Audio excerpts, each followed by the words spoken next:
Hi guys, welcome back to Hither Green TMD in Uncage. I've still got this annoying little cough that won't go away, especially when you start talking from COVID, but other than that, I'm all good.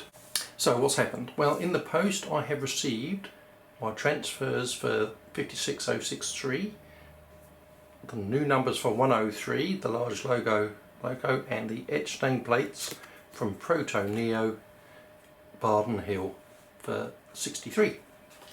Very nice they are too, and we'll bring that logo to life. I have finished the base weathering of the shed floor, which we shall look at in a minute. I have lifted the bottom of the pit floors because they were too deep. They were made too deep originally because I didn't know how deep to actually make them, but I've brought the pit floors up with a layer of cork. Was it one? No, 2 layers of cork and a layer of cardboard on top, and that has brought the floors up to the level that I need, and they have the appropriate uprise and fall grade in them and a side gully drain. That can just be seen.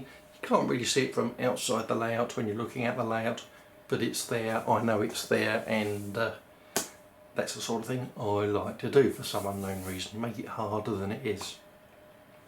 I've added the yellow lines, and I'm going to take you through the faded yellow lines in a moment, and I've also made the footings for the water tank pillars. They were always a millimetre or two off the floor. That was how I originally designed it, because I knew I was going to have to put these triangular feet around the pillars, and that would cover up that hole. So I've now achieved that. Again, I will show you how I've done those. So that's it really. It's just a short little video, an update on what I have done this week. Obviously work gets in the way of everything, and I had to go on a coal run to Perth for the club, for the steam locos, and that's a 900 mile, effectively a 2-day round trip. You go down one day, come back the next, because it's a very long way to do in one throw. So we broke it up and went over 2 days. So that unfortunately meant I missed out on a little bit of modelling time. But that's the way life goes, isn't it? So without further ado, let's get this little bit of modelling done so you can see that, and away we go. So for the pit safety lines, I've just got a thick card stencil which I've cut a slot out. It's parallel to this edge here, which I have slightly bent upwards, and I just wedge that up against the top of the rail. And then with a sponge brush thing, I just stipple through the gap, because I don't want it even, I just want it a worn spot. Got a little dribble there, but that doesn't matter, because I'll just get a tissue, clean the back of the stencil, just wipe off the back.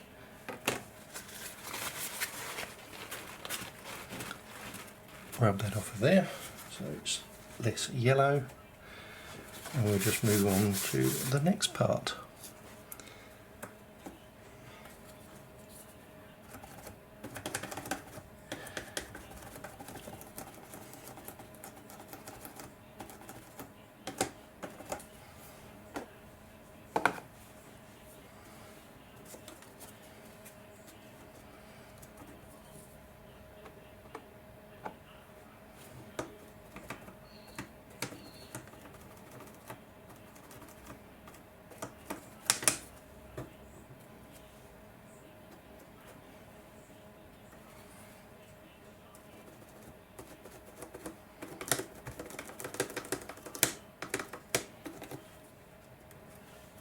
And just work my way along. And as long as I keep the same side up to the rail, it'll always be the same distance apart, and perfect then for just stippling in.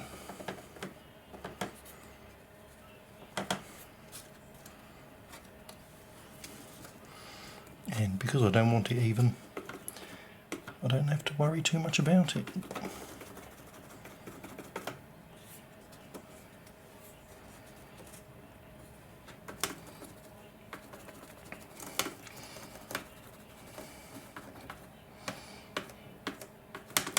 If I'd wanted an even newly painted line, then I would have gone with the airbrush and masking tape, but I want an old dirty shed floor, so I'm just randomly stippling through the card stencil.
And that is it.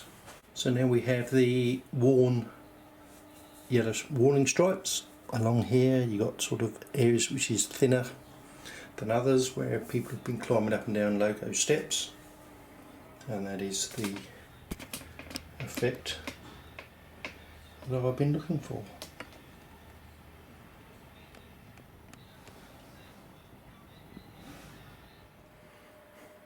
What I did for the steps was easy. I've just used some MDF strips which I've super glued together, the appropriate width and angle. I've done a couple of prototypes, this was one of them, so this isn't actually the same angle that I've used, but this is literally how I've done it. Easy as that, no need for 3D printing or anything like that. Super glue, MDF board, sawing, gluing, job done, and inserted in the pits. So we'll look at those now and then we'll carry on with the other bits. So the pits have been completed. We've made steps from MDF, cut down and glued together and stuck in the end of the pits. The pit floor was raised to the correct height using cork, cardboard and painted, as we did with the shed floors, and then it was weathered in with the MIG engine oil, which we did everywhere else to blend it all in. So what is next is to add some more dirt and oil and general detritus around the pits, and that will be mainly using weathering powders.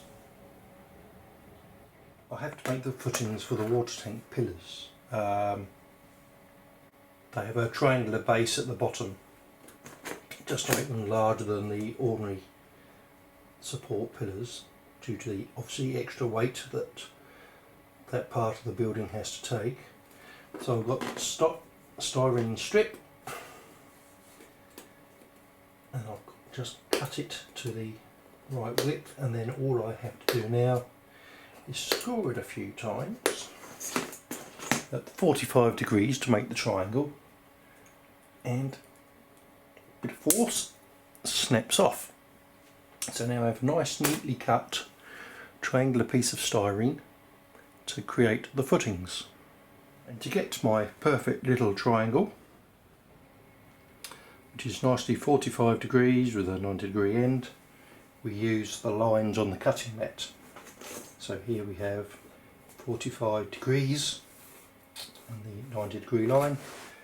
We'll just line it up, get the corner on the 45-degree line,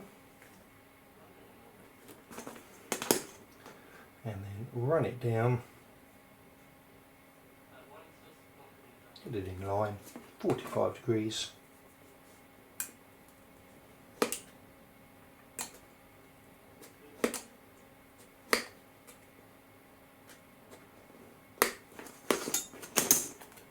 snap it off. Might have to cut again. Nope, there we go. It's quite thick plastic, this one. And now we have two exactly the same triangular pieces. And all I do now, on a piece of whatever this is, 180 grit, just gently polish off that side, just to give the paint something to key into. Turn it over and do the other side, and maybe just run up the edges there.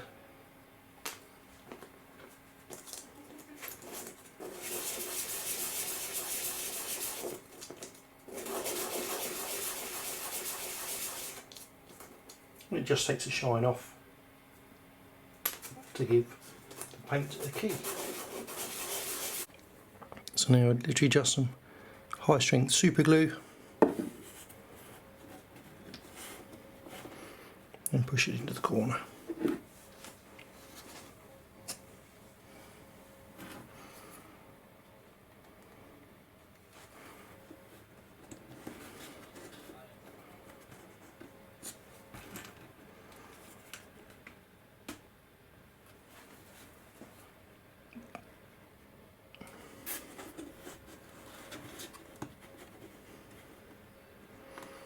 And this is why I didn't worry about the gap under the wood, because it was all going to be hidden away.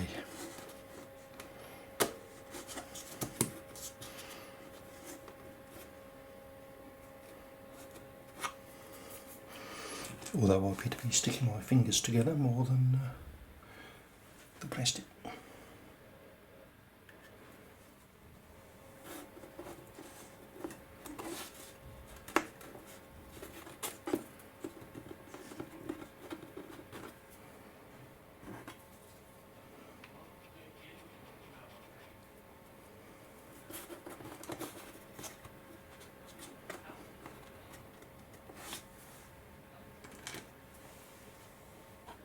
What I've made here is just a little cardboard template to go around there, just to help keep it clean around the area. And I'm just prying it out of this little tube here. I have some polyfiller, and what I'm going to do is force the polyfiller into there.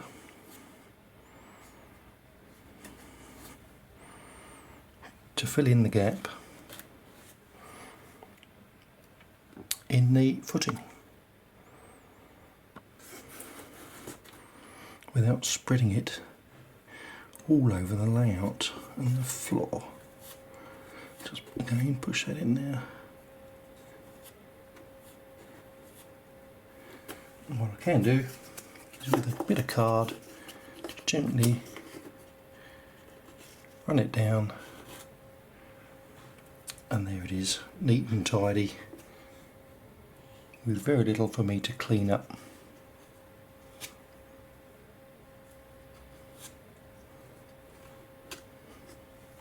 Afterwards, once all painted and neat and tidy, you won't see it's there, and hopefully it'll look just like a piece of concrete, which is what it's meant to look like.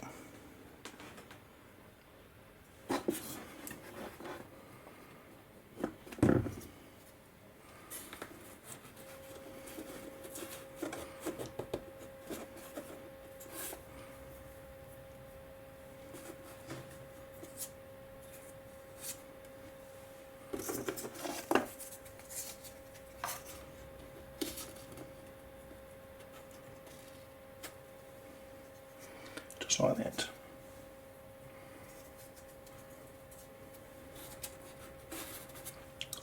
Wet the finger and just wipe it over.